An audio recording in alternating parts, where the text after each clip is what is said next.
Hello, my lovely listeners, and welcome to Willow's Wonderful Tales. Today's story is called The Curse of the Princess. Once in a faraway kingdom called Verdella, there lived a princess named Thorn.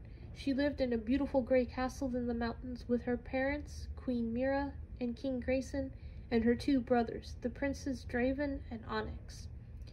She had midnight black hair that fell in waves past her shoulders, and her eyes sparkled like blue sapphires in the sunlight.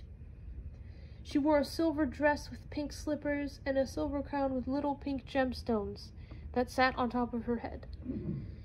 Sadly, Princess Thorn had been cursed by an unknown wizard as a baby, and as a result of that, she could never leave the castle grounds.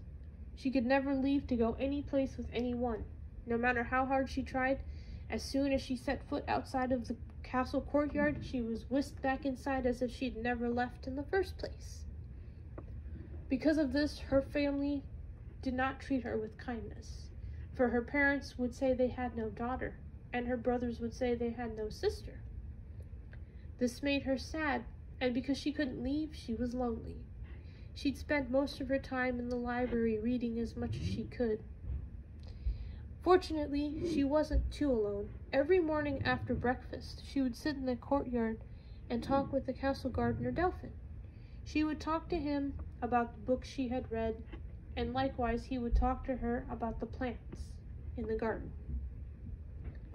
Now, Delphin was usually quiet, but he made an exception for the princess. He had dark chocolate-colored hair that fell down to his shoulders, which he kept tied back with a white ribbon in a low ponytail. His eyes were of the same color. He always wore a green tunic with black pants and matching boots. On his hands he wore black and green gardening gloves. He was quite possibly the only person in the castle to treat the princess with kindness despite her curse. On one of the many mornings that Delphin and Princess Thorn were talking and sitting in the courtyard, a large ruby-red colored dragon crashed and fell in the courtyard, startling them both. "Ouch," complained the dragon as he opened his spring-green eyes, not noticing the two humans behind him. "Where am I?" he asked to no one in particular. Princess Thorn bravely approached the dragon and answered, "You're in the courtyard of my castle." The dragon blinked in surprise, for most humans usually screamed and ran away at the sight of a dragon. "You're pretty bold for a human." The princess rolled her eyes at the dragon's statement and ignored what he said in favor of asking him a question. "Besides being a dragon, who are you, and what are you doing in my castle courtyard?" The dragon blinked and decided to answer the princess.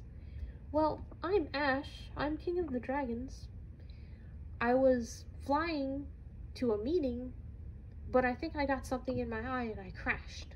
Obviously, fell in your courtyard." "Who are you?" the dragon asked the princess, "and who's that person behind you?" "I'm Princess Thorn, and that's my friend Delphin. He's the gardener." "Well, Princess Thorn and Delphin the gardener, I would love to stay, but I'm late for a meeting." "What meeting?" Delphin asked the dragon. "Well, it's a meeting between all dragons and their king, which is me, but I'm running a little bit late, which is why I have to go. I'll see you sometime, maybe," the dragon said as he spread his wings and flew off. "That was strange," Delphin said, looking at the princess. "I suppose," the princess answered. "Usually dragons breathe fire and try to eat humans. At least that's what most of the books in the castle say." "Well, all I know about dragons is that they live in the caves that line the shores of Verdella." "I thought those caves were abandoned," the princess said to Delphin. "They were supposed to be, but legend has it that that's where the dragons live and that's where they hide all their treasure." "We should do some more research," the princess said, grabbing his hand and pulling him inside. "If you say so, princess." And the two left to do some more research on the dragons. Meanwhile, on the shores of Verdella, a mysterious person was seen walking along the beach. The only distinguishing feature was sea green robes. Now this person made their way into the village and asked about the princess to the many shops and shopkeepers that were lined along. He approached a tailor. "Do you know anything about the princess?" the stranger asked. "All I know is that the princess never leaves the palace. Now, if you don't mind, I have clothes to sew."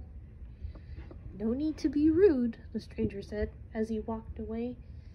He came to a jewelry maker and asked, "Could you point me in the direction of the palace? I'm a little bit lost." The jewelry maker stared at the stranger in the eyes and said, "I don't have time to give you directions. Either you are from here or you're not, and most likely you're not from here. I don't have to tell you anything." "No need to be rude. I was just asking. Perhaps I could help the princess with her curse." "The princess isn't cursed.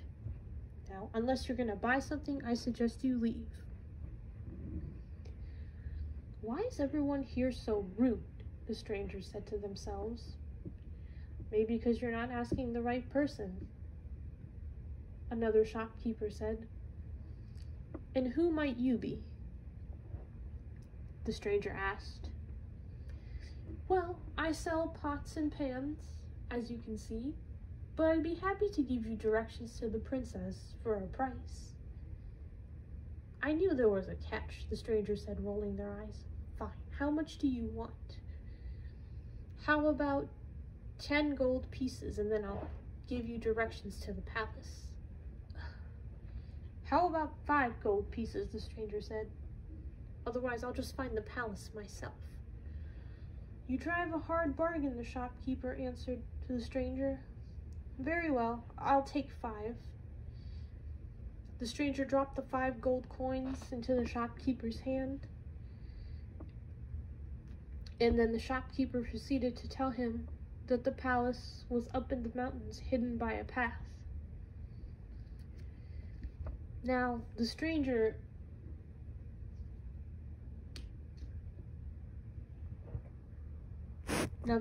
decided that he would most likely wait until the next day to see if he could gain an audience with the king and queen. Until then, he decided he'd sleep in one of the many trees lining the pathways. And soon night fell. What the next day would bring, only time would tell.